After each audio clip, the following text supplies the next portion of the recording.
Mi nombre es Natalia Telchi, casi todos me conocen, soy psicóloga y encargada del programa de salud mental de la comuna de Ovalle. Hoy estamos trabajando el tema de intervenciones en salud mental. Ya vimos en la mañana la parte del tratamiento farmacológico y como les mencioné, el propósito de eso tiene que ver con el poder hacer refuerzo de los tratamientos farmacológicos, conocer también sus efectos adversos o no deseados y los efectos esperados, con el propósito de ir reforzando estas indicaciones en los controles de salud de los distintos profesionales, ya no solo en los controles de salud mental, sino que cada vez nos podamos ir formando un abordaje lo más integral posible en los distintos casos de usuarios que atendemos en el programa de salud mental. Y lo que les voy a presentar ahora tiene que ver con la prescripción social, que es un concepto relativamente nuevo y creo que es muy afín que lo podamos revisar como les he hecho la presentación. ¿A alguien se le ocurre por qué podría ser prescripción social o qué podría ser la prescripción social? De la sociedad, sí, involucra a la sociedad. La prescripción social es la forma que se ha denominado para indicar que es un medio para conectar a los pacientes a una variedad de servicios no clínicos, normalmente ubicados en los espacios comunitarios o en el intersector, ¿ya? Y uno podrá pensar, bueno, pero eso es como la mera derivación. Y la idea de tratarlo hoy como la prescripción social es precisamente dar énfasis a que se trata de una parte del tratamiento del paciente o del usuario, ¿ya? La prescripción social, como aquí dice, es un medio para conectar a los usuarios con una variedad de servicios no clínicos en la comunidad con el propósito de mejorar su salud y bienestar. Y estas indicaciones o estas sugerencias que hacen la Organización Mundial de la Salud se basan en la evidencia de que abordar los determinantes sociales de salud, como el estatus socioeconómico, por ejemplo, la inclusión social, la vivienda y la educación, es clave para que podamos mejorar los estados de salud o el estado de salud de nuestros usuarios, ¿ya?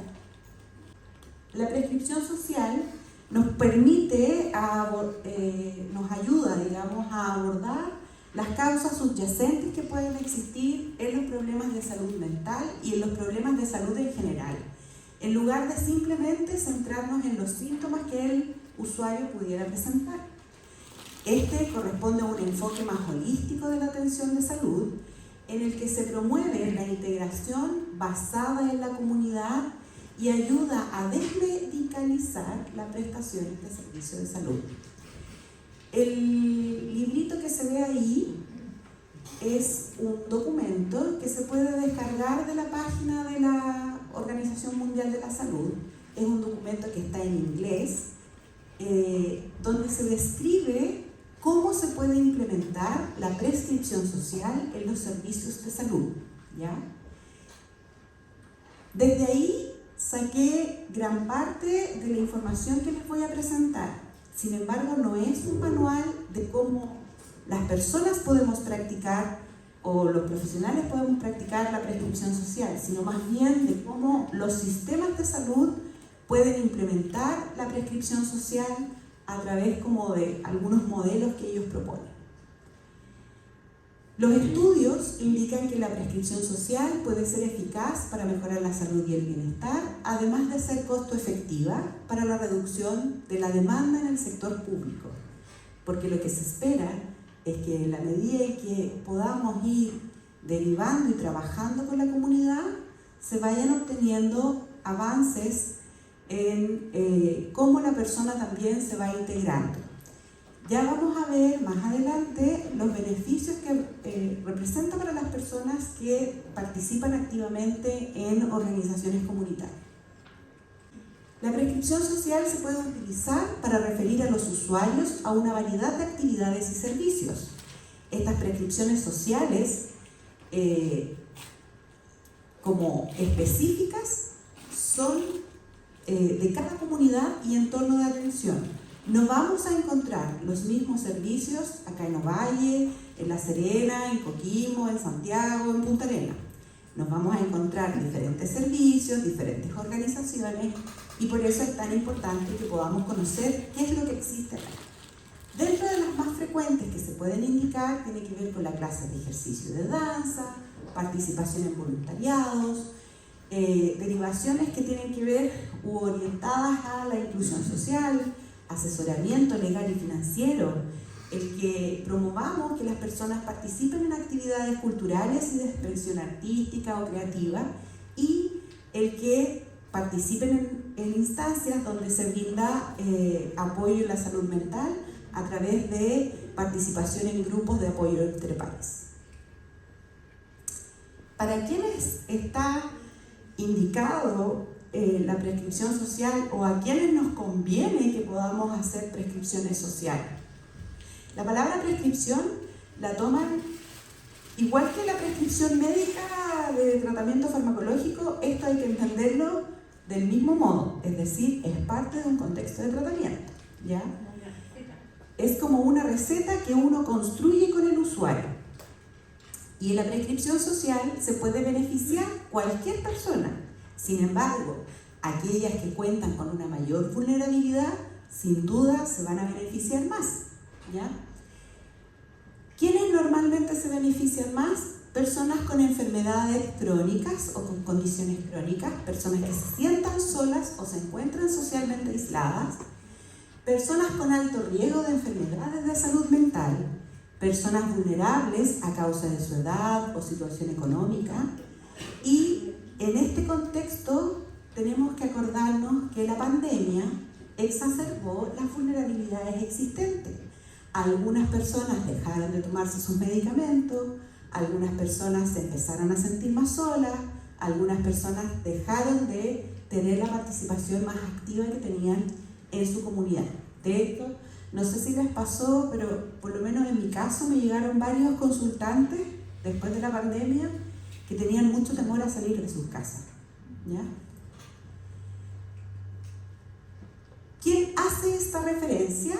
Bueno, en el documento que entrega la Organización Mundial de la Salud, hacen referencia a una figura que llaman trabajador de enlace, ¿ya? Que tiene el rol, que ya lo vamos a ver en más detalle, de identificar las necesidades de la persona y vincularlo o vincular a la persona con servicios locales, ¿ya? Normalmente existe una persona clínica, un médico, el psicólogo, la enfermera, el kine, que detecta la necesidad, refiere a la usuaria o usuario al trabajador de enlace, el trabajador de enlace diseña el plan y este trabajador de enlace, después que ha hecho la derivación, vuelve el paciente para poder tener una retroalimentación, ¿ya? El objetivo de este trabajo, del trabajador de enlace y la prescripción social en su conjunto, es que puedan dar al individuo más control sobre su salud al encontrar formas de administrar sus necesidades. Me encantó cuando leí eso de encontrar formas de administrar sus necesidades de la manera que más le convenga, porque no habla de suplir necesidades, sino que se puede leer en el trasfondo que existe un proceso de empoderamiento del usuario para que pueda utilizar lo mejor posible los recursos existentes en su entorno. Y esto es lo más interesante. ¿Quién es el trabajador de enlace hasta el momento? ¿Quiénes podrían ser los trabajadores de enlace? Trabajador social. ¿Ya? ¿Quién más? El trabajador sociocomunitario. ¿Quién más?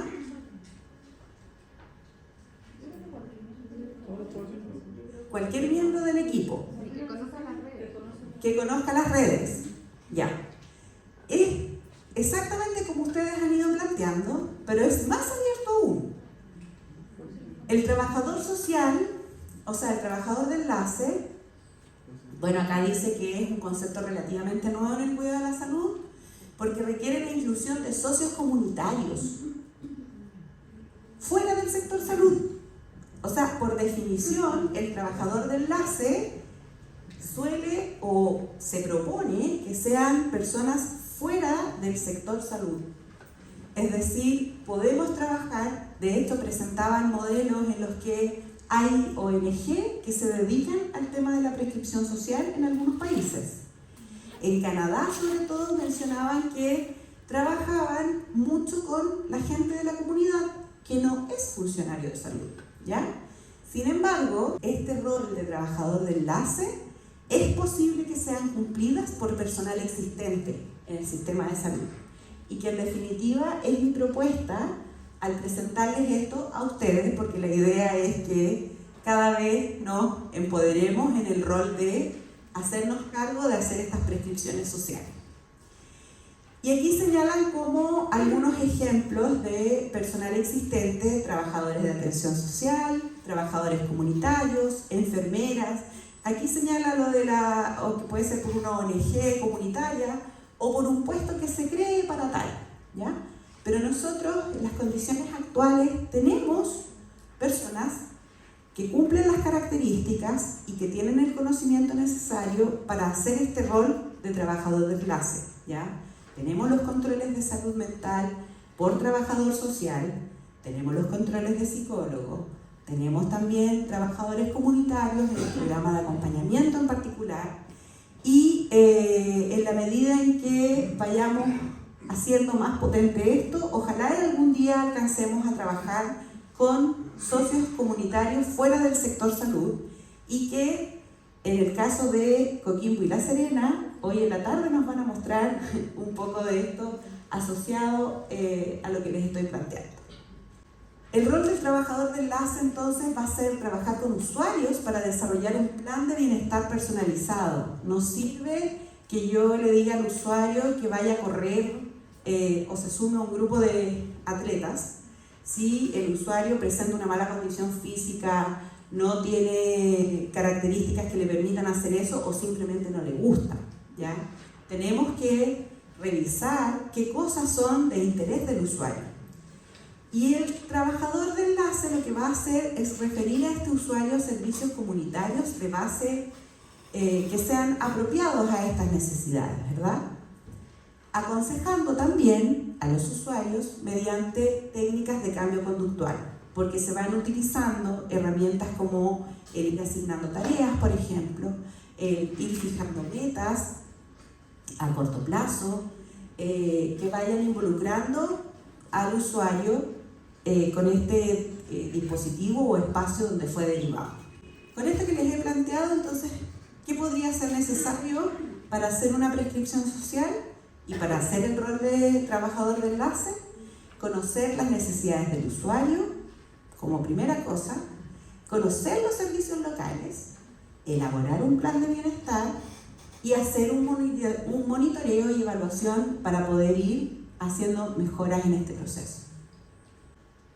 En el conocer las necesidades del usuario, ya existe material que está disponible y que debemos usar en el trabajo cotidiano con los usuarios del programa de salud mental en particular. Primero vamos a necesitar evaluar los factores de riesgo y protectores, y con qué podemos hacer eso. Con la cartona familiar. Podemos hacer uso también de algunas herramientas como el Ecomapa, el SaludFam, que la mayoría de los que están en esta sala ya conocen esas herramientas. El Atlas familiar u otros. Tenemos, y es importante esto de definir los problemas que se van a abordar, porque tenemos que ser como no tan ambiciosos, sino que centrarnos más bien en objetivos concretos, que sean medibles, que se pueda ajustar las expectativas, y sin duda tienen que ir en relación los objetivos terapéuticos con lo que se está trabajando con el usuario o su motivo de consulta, ¿verdad? Luego, tenemos que conocer los servicios sociales locales, porque la prescripción social no es una intervención en sí misma, sino que es una vía que ayuda a abordar las necesidades del usuario. Y el éxito va a depender de los servicios que el usuario obtuvo del lugar donde fue referido, ¿ya? Y para eso, bueno, en todo el momento he hablado de espacios comunitarios, pero también les mencioné el intersector, y también la idea es que nos consideremos los dispositivos de salud dentro de nuestro propio sector, que como vimos en la primera de las charlas o de las capacitaciones, tenemos una serie de dispositivos, ¿ya? Para apoyar ese trabajo, el librito que les entregamos hoy está diseñado para que ustedes lo tengan a mano, ¿ya? Tiene el programa, 2 hojas blancas, y se van a encontrar con este. En realidad es como el regalo secreto que venía en el material. Este trabajo puede parecer simple, pero hay una cantidad de tiempo, energía, etcétera, que se lo tenemos, y amor y dedicación, que se lo tenemos que súper agradecer a nuestra dupla del SAR, Marcos Macuá, la dupla psicosocial, a la Valentina con la María Belén. Bueno, ellas se dieron a la gran tarea de identificar el mapa de oportunidades, en definitiva, que tenemos acá en la comuna de Ovalle. Lo seleccionaron, lo definieron con un índice, se definieron como temáticas en el intersector, tratando de dar una facilidad al lector para identificar más o menos de acuerdo a las necesidades de la información que se busca, ¿ya? Y en este mismo librito les agregamos material que ellas también han construido, que creemos que puede servir para potenciar el trabajo de la prescripción social, ¿ya? Así que al final van a encontrar esos anexos que los imprimimos de una forma vertical, de manera que en el caso de necesitarlo puedan fotocopiarlo y trabajarlo con los usuarios. Algunos beneficios asociados a la participación de personas y familias con organizaciones comunitarias se encuentra el que aumenta la posibilidad de solución ante las dificultades y necesidades de las personas, favorece el uso del tiempo libre, contribuye a favorecer el sentido de pertenencia, incrementa la participación social avanzando hacia superar una participación instrumental, es decir, yo no voy al centro de salud, al consejo consultivo, por ejemplo, solo para reclamar que por qué no hay horas de médico, sino que también participo en el consejo consultivo porque tengo ideas que pueden aportar a la mejora del centro, ¿ya? Entonces, la idea es que las personas cada vez se involucren más en su proceso de recuperación o de mantención de la salud. Y por supuesto incrementa las posibilidades de ser partícipe de acciones de control social de la gestión pública de salud para el seguimiento y evaluación de las políticas públicas de salud, como lo que hace el Consejo Consultivo también. La parte importantísima, elaborar un plan de bienestar que va a formar parte del plan de cuidado integral. Esto no es algo paralelo, es parte de lo que vamos a considerar en el plan de cuidado integral. Por tanto, vamos a definir actividades en concordancia a objetivos terapéuticos. Debe ser conocido por el equipo de salud, ¿ya? Al igual como se realizan todas las otras prestaciones que se le pueden ofertar a la persona en el tiempo en el que uno está haciendo la construcción del plan de cuidado integral y se va trabajando en conversación con el usuario para ir definiendo qué cosas le hacen sentido, etc., ¿ya? Debe ser en acuerdo y por supuesto con consentimiento del usuario.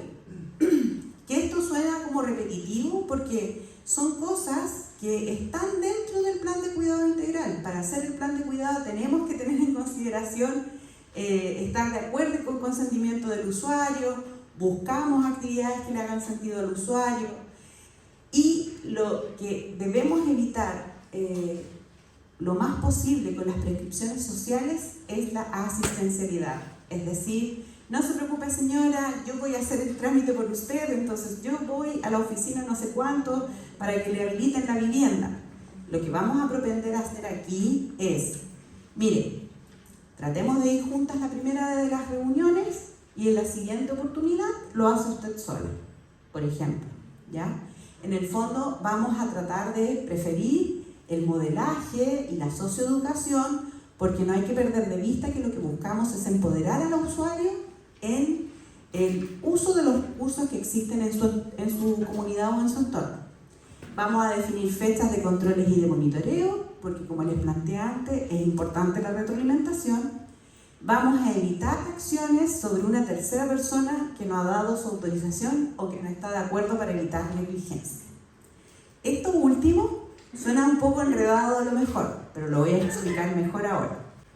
Cuando nosotros hablamos de evitar acciones sobre una tercera persona que no ha dado su autorización o que no está de acuerdo para evitar negligencia, nos referimos a que tenemos que ver al sujeto en un contexto de familia, en el que una acción o una prescripción que podamos hacer a ese usuario pudiera eventualmente interferir o influir negativamente en relación a otro integrante de su familia, ¿ya?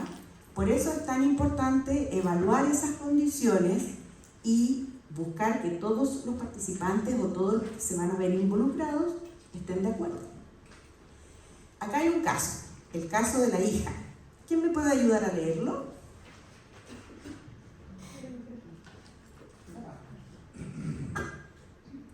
Una señora ingresa a un control hospitalario. Ante los evidentes signos de agobio y estrés de la hija, el médico o el enfermero le recomienda ingresar a su madre en una residencia porque ellos mismos sufren su mal carácter.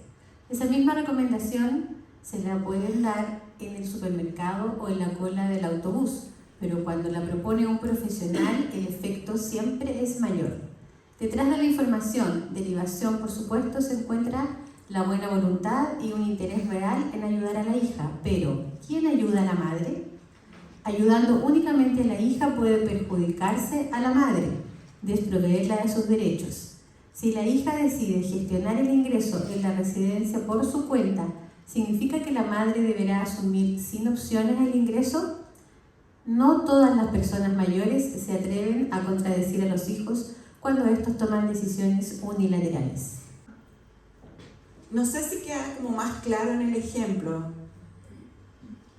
¿sí?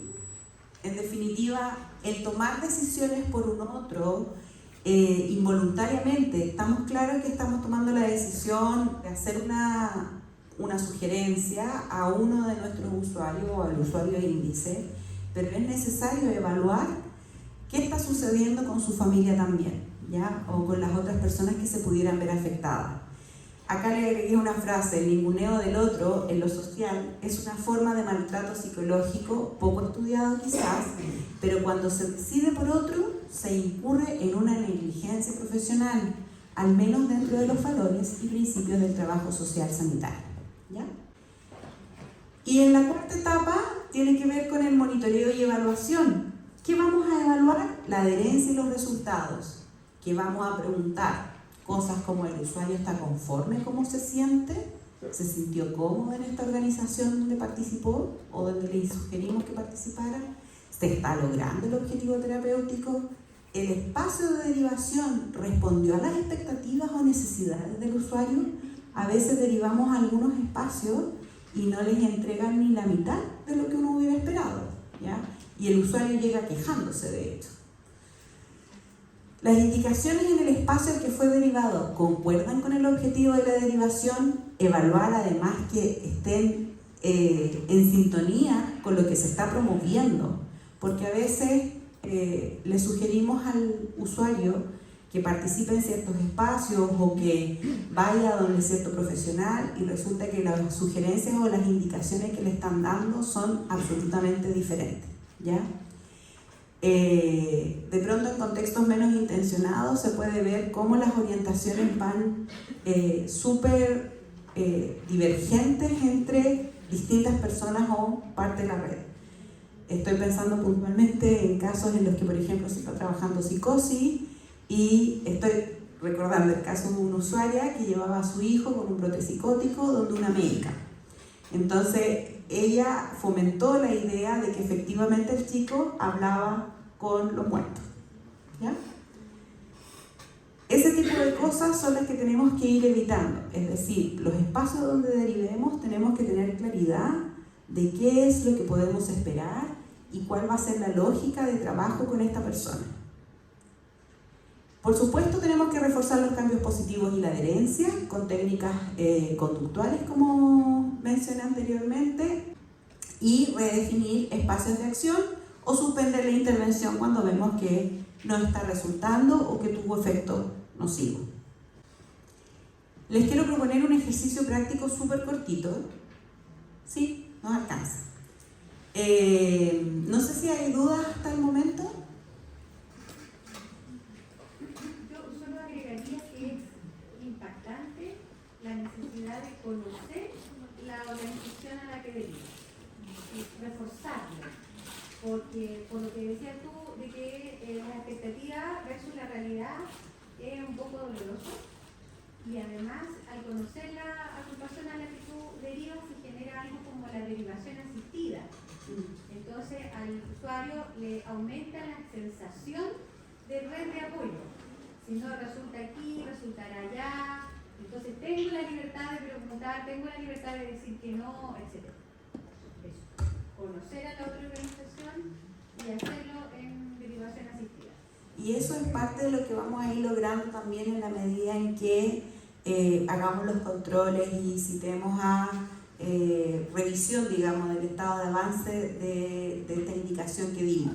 El ejercicio práctico en qué consiste, vamos a leer este caso y la idea es que hagamos una lluvia de ideas en relación a los factores de riesgo que identificamos, los factores protectores y cuáles serían las posibles prescripciones, ¿ya? Entonces, ¿quién puede leer el caso de Clara? Clara, 17 años y estudiante de cuarto medio. Inició atenciones de salud mental porque se encuentra muy ansiosa sobre su futuro y está inasistente a los controles de salud mental. Dice que no sabe si podrá estudiar porque no le ha ido bien este año en el liceo y no sabe si su familia podrá financiar sus estudios superiores. Tiene conflicto con su cuerpo. Aunque tiene peso, talla normal, lo que su terapeuta relaciona con una situación de abuso sexual que sufrió cuando tenía 6 años. El agresor era amigo de la familia. Señala tener interés por la actividad física, pero no realiza ningún deporte porque no tiene plata para el gimnasio. Evaluar factores de riesgo, factores protectores y posibles prescripciones sociales. Gracias. Ya, entonces, ¿qué factores de riesgo encontramos acá en el caso de Clara?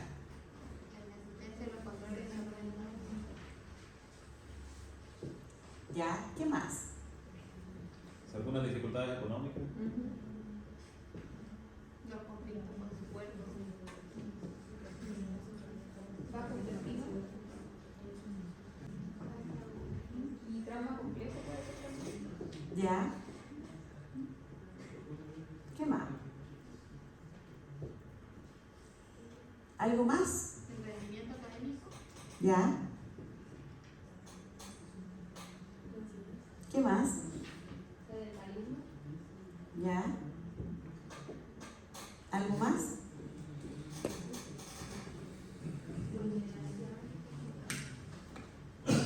Factores protectores ahora. ¿Qué factores protectores encontramos? El interés por la actividad física. Interés por la actividad física.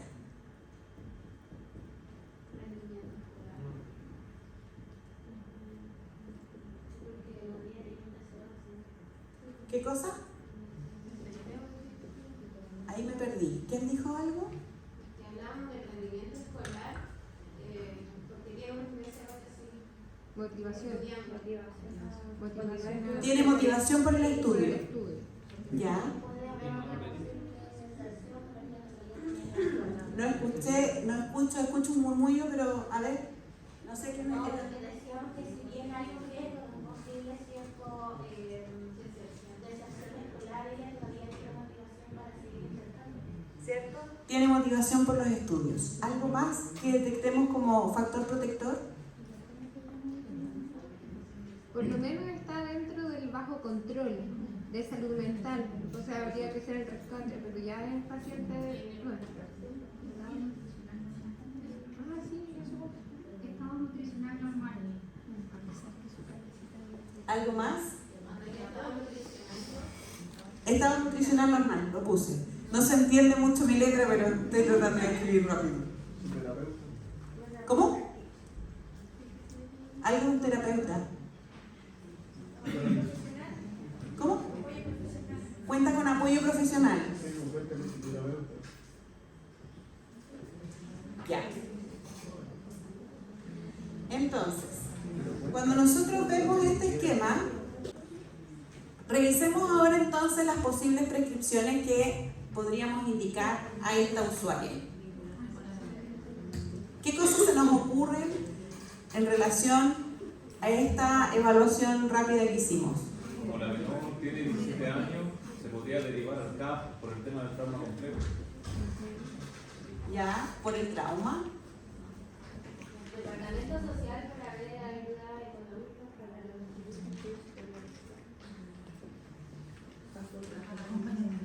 ¿Por ayuda económica? ¿Qué más? programa de prevención. ¿Cómo? Programa de prevención de alimentación y actividad física. ¿Cómo qué? ¿Cómo cuál? Vida sana. Ya.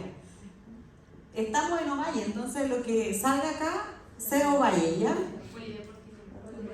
Vida sana, polideportivo, programa de acompañamiento. ¿Por qué motivo el programa de acompañamiento? Cumple el rango etario y además un tema de vulneración, ¿verdad? Cumple los criterios, ¿verdad? ¿Algo más? Hay que ver si en el establecimiento educacional hay alguna clase de repaso, otro universitario, algo por el estilo.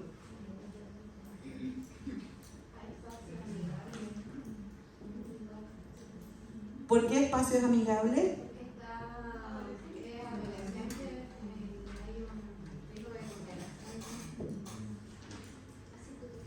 A Circutopía. El tema del rescate, el programa de salud mental. Eso iría de la mano con el programa de acompañamiento, ¿verdad? ¿Algo más? Ya. Ahora que hemos definido que estos son todas las variantes y posibilidades, ¿qué es lo que nos tocaría hacer?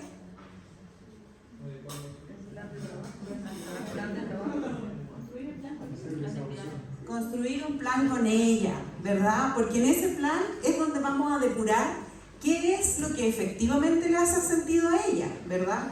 Vamos a saber si le conviene más ir a espacios amigables o al programa o a las actividades de Circutopía, o si en realidad se quiere seguir atendiendo con el psicólogo en el CESFAM o prefiere que lo vean en el CAF, ¿verdad? Entonces acá tenemos que definir un plan de cuidados, ¿cierto?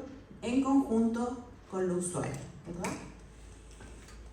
Eso es, así es lo que se nos propone que trabajemos y que muchos profesionales lo hacen de una manera tal vez un poco más informal, en el sentido en que yo creo que de la sala, quienes ya creen que han hecho prescripciones sociales o consideran que han hecho prescripciones sociales, acompañamiento, ya espacio amigable, por ahí hay Jorge Jordán, algunos psicólogos, trabajadores sociales, trabajadores comunitarios, el profe de educación física de Vida Sana.